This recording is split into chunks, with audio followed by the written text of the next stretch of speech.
Hello and welcome to this video tutorial on how to add discussion assignments to your eClass page. I'm going to show you how to create a folder and insert discussion. As you can see, I've already logged into the employee portal. Next, I'm going to log into my eClass SNI.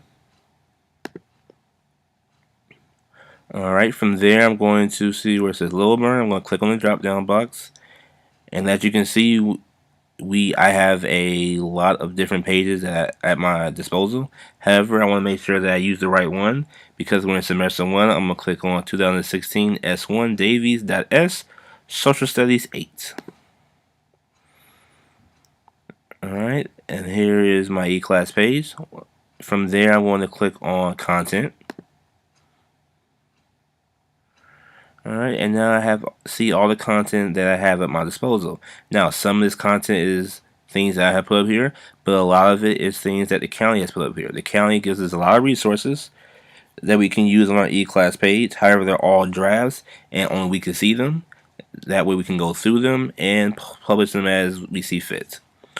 Alright, for modules, the same thing goes. For every unit, they have a module with multiple things in there that I can look over at a later date.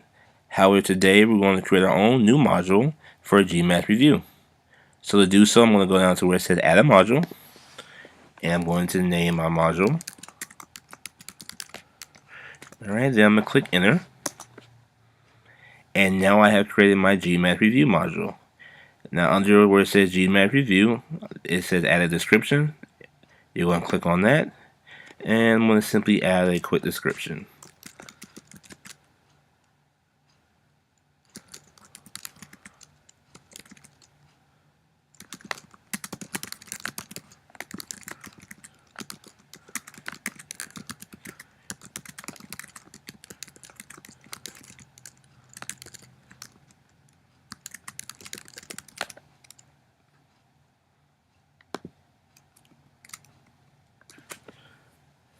Alright, now that I have given my description, I'm going to hit update.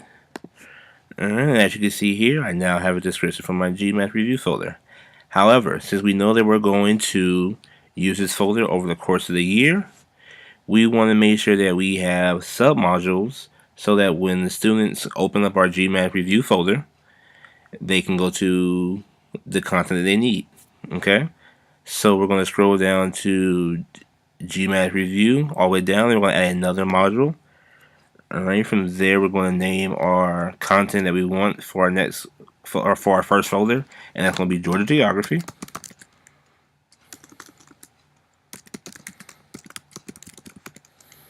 Then we're going to hit enter. Alright, now you can see we have created a second folder. Once again, I'm going to add a description.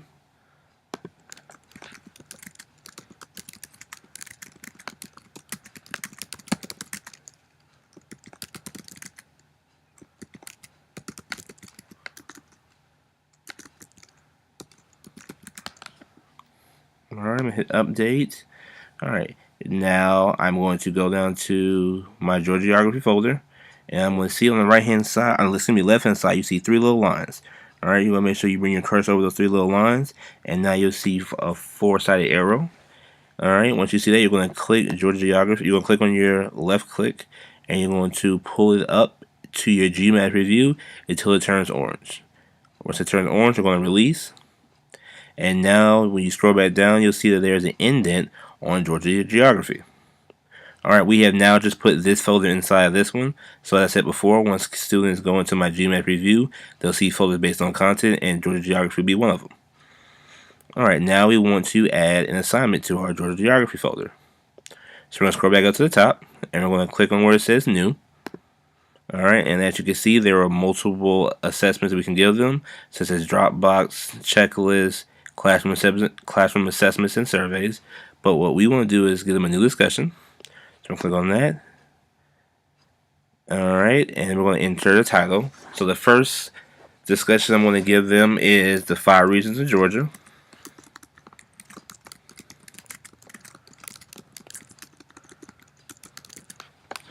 Alright, on their forms, you want to make sure that you categorize your forms correctly. So under here, I already have a form for Georgia Geography. So I'm going to click on that.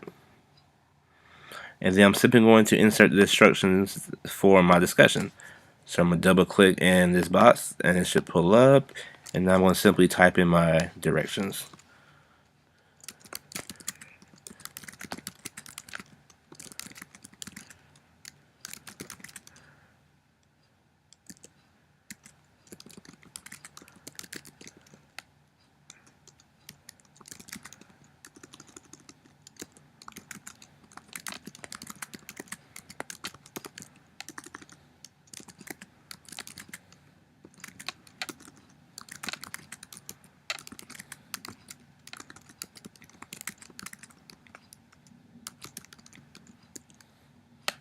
Alright, now as you read my instructions, I told them they would read over the web page and write a single paragraph in which you explain each of the 5 regions of Georgia. Now, there are multiple ways to show them how to get to the web page. However, the easiest is to highlight the web page, Word, and then go to where it shows what looks like a chain, and if you go over it, it'll pop up insert quick link. You'll click on that, and as you can see, there are multiple things that you can have linked to that word, but for us we want it to be a web page, so we're going to click on URL. Alright, and from there you would go find your web page. I just so happen to have my tab already up. Alright, this is the web page I want the kids to read through so they can answer the discussion. So I'm going to make sure that my web page is highlighted. I'm going to right click and copy. Go back to my discussion. Go to where it says URL. Right click and paste. And here, if this was simply a title, I would change it to a title. But because this is a word in a sentence, I don't want to mess that up. So I'll leave it as web page. And in terms of target, this tells you how the students are going to see it. They can either see it as a whole window, have it load in the same window, or having a new tab. I always prefer a new tab. That way students can quickly click on the link. It'll pop up on a new tab. They'll read through the article and then be able to quickly go back to the discussion and answer the discussion. If you do it another way, where it comes in the same frame, as soon as where they hit the back button, they would be required to log back in and go through all the steps to get back to your discussion question. Alright, so we're going to hit insert. Alright, and now we're going to hit publish. Alright, now it's going to give you some options. And when you scroll on the options, they're going to turn gray and you'll click on them. And it gives you 3. The first one says to allow anonymous posts. I always prefer to have the students' names attached to the post. That way students are more or less likely to put things they shouldn't. And then also it says a mediator must approve individual posts. These mean that you will get the post before they're published and you get to okay them or nay them. So always click on that one. And then another one I suggest is that it says users must start a thread before they can read and reply to others. This requires students to actually go through your discussion and create their own response before they see others. This way you can make sure that students actually did the discussion themselves and then simply just read over their friends and then just change the words around. So I'll click on that and hit update. Alright, and option say successfully. We have successfully created a discussion. Last thing you want to do to make sure that everything is on the up and up, you're going to go to where it has your name. So for me, it's Sean Davies. You're going to click on the down arrow. You're going to go to view as student. Alright, and it will bring you back to your home page. Now, as you can see, I only see what the students see. So all of those drafts that the county has given me to look over, I no longer see them. I just see the 2 units that my students have done, the orientation course, and the GMAT review. So I'm going to click on GMAT review. As I said before, because we indented those folders, now we pop up our contents. And our content that we're going to go to is Georgia Geography. Alright, our discussion is right there. And you click on it, and it gives our students the instructions with the web page link. And I'll click on that web page link, and there is my web page. Alright, like I said before, the students will read through it, go back to the eClass page, and simply start a new thread. And then they would name it, their name, with the subject being 5 regions of Georgia, and then they would simply just answer my discussion here and click post. Alright, and there you have it, ladies and gentlemen. This is how you successfully create a eClass discussion.